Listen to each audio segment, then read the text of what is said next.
ISL ഈ ഒരു foreign പ്ലേയേഴ്സിനെ select ചെയ്തുകൊണ്ടിരുന്നപ്പോൾ ഉള്ള ഏറ്റവും വലിയ ബുദ്ധിമുട്ടെന്ന് പറയുന്നത് ഒരു ഏഷ്യൻ പ്ലെയറിനെ സെലക്ട് ചെയ്യുക എന്നുള്ളതാണ്.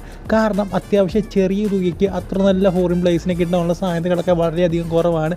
യൂറോപ്പിൽ നിന്നും അതുപോലെ തന്നെ ലാറ്റിൻ അമേരിക്കയിൽ നിന്നും നമുക്ക് അത്യാവശ്യം ചെറിയ തുകയ്ക്ക് അതായത് നല്ലൊരു ക്വാളിറ്റി യൂറോപ്യൻ പ്ലേയേഴ്സ് അല്ലെങ്കിൽ ഫോറിൻ പ്ലേയേഴ്സിനെ കിട്ടും. പക്ഷേ ഇവിടേക്ക് നോക്കിക്കഴിഞ്ഞാൽ അതായത് ഏഷ്യൻ കോട്ടയിലേക്ക് നോക്കിക്കഴിഞ്ഞാൽ അത്യാവശ്യം കുറച്ചധികം പൈസ കൊടുത്താൽ മാത്രമേ അത്യാവശ്യം ക്വാളിറ്റി ഉള്ളൊരു ഫോറിൻ പ്ലെയറിനെ കിട്ടത്തുള്ളൂ. സോ അതുകൊണ്ട് തന്നെ ആ ഒരു 6ാമത്തെ ഫോറിൻ പ്ലെയറിനെ ഫില്ല് ചെയ്യുക എന്ന് പറയുന്നത് ഭയങ്കര ബുദ്ധിമുട്ടുള്ള ഒരു പരിപാടിയായിരുന്നു. അതുകൊണ്ട് തന്നെ ഫുട്ബോൾ ഫെഡറേഷൻ ഒരു തീരുമാനമെടുത്തു. അതായത് ഇനി ഏഷ്യൻ പ്ലേയേഴ്സിൻ്റെ ആവശ്യമില്ല, കാരണം അവരെ കൊണ്ട് ലീഗിൽ പ്രത്യേകിച്ച് ഗുണമൊന്നും ഇല്ലെന്ന് അവർ പറഞ്ഞു. ഇനി ഏഷ്യൻ പ്ലേയേഴ്സ് വേണ്ടെന്ന് പറഞ്ഞു. സോ അതുകൊണ്ട് തന്നെ മാർക്കസ് മർഗലോനോട് ഒരാൾ ചോദിച്ചു എന്നോട്ടാണ് ഈ ഒരു റൂൾ നിലവിൽ വരുന്നത്, ഈ ഒരു സീസൺ തൊട്ട് വരുമോ എന്ന്. അപ്പോൾ അദ്ദേഹം പറഞ്ഞ മറുപടി എന്ന് പറയുന്നത് ഈ ഒരു സീസൺ തൊട്ട് ആ ഒരു റൂൾ നിലവിൽ വരികയാണെന്നാണ്. അതായത് ഇനിയും ഒരു ടീമിനും ഏഷ്യൻ പ്ലെയറിനെ അത് നിർബന്ധമായിട്ട് ടീമിലേക്ക് എടുക്കേണ്ട ഒരാവശ്യമില്ലെന്ന് മാർക്കസ് മർഗലോ പറഞ്ഞു കഴിഞ്ഞു. സോ ഇത് എന്തുകൊണ്ടൊരു നല്ല വാർത്തയായിട്ടാണ് എനിക്ക് തോന്നിയത്.